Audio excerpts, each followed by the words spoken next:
Course overview, course introduction and setup. Welcome.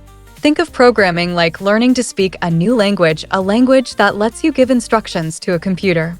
Right now, your computer is a powerful tool.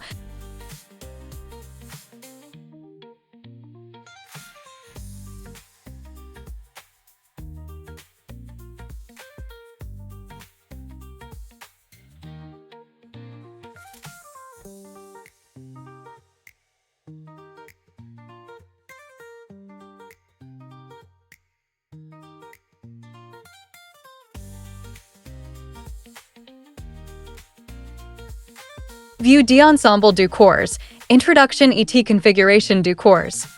Bienvenue. Consider as la programmation.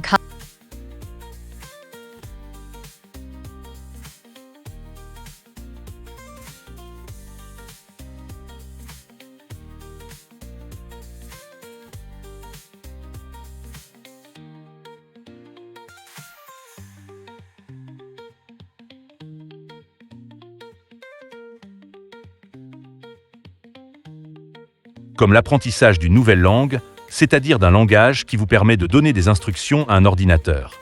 À l'heure actuelle, votre ordinateur est un outil puissant, mais vous ne pouvez l'utiliser que de la manière que d'autres personnes ont décidé.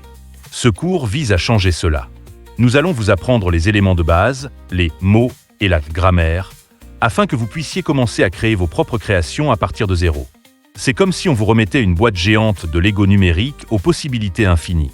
À la fin de cette toute première leçon, notre objectif est simple mais puissant. Vous aurez mis en place votre propre atelier numérique et écrit une commande qui fera parler l'ordinateur en retour. Ng, c'est-à-dire d'un langage qui vous permet de donner des instructions à un ordinateur. À l'heure actuelle, votre ordinateur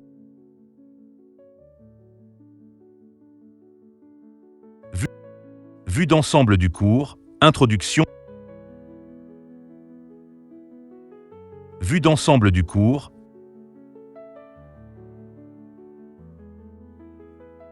Mettre en place un atelier digital, éditeur de code, console de navigation. Compétences.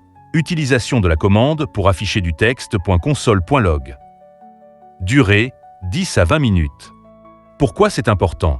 Il s'agit de la première étape fondamentale pour tout programmeur qui vous apprend à obtenir des commentaires de l'ordinateur. Quiz rapide.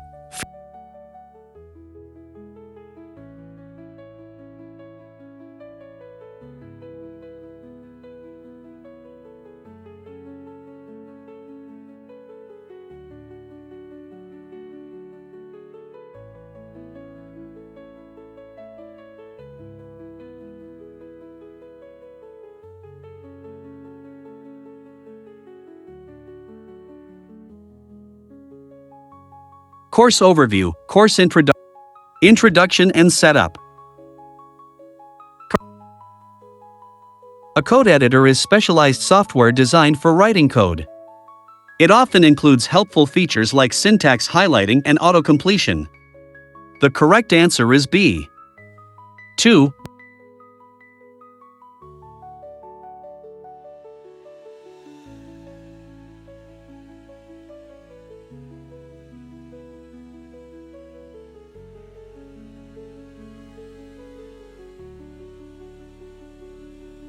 Console.log is the most common way for developers to see the output of their code, check variable values, and debug issues. The correct answer is C.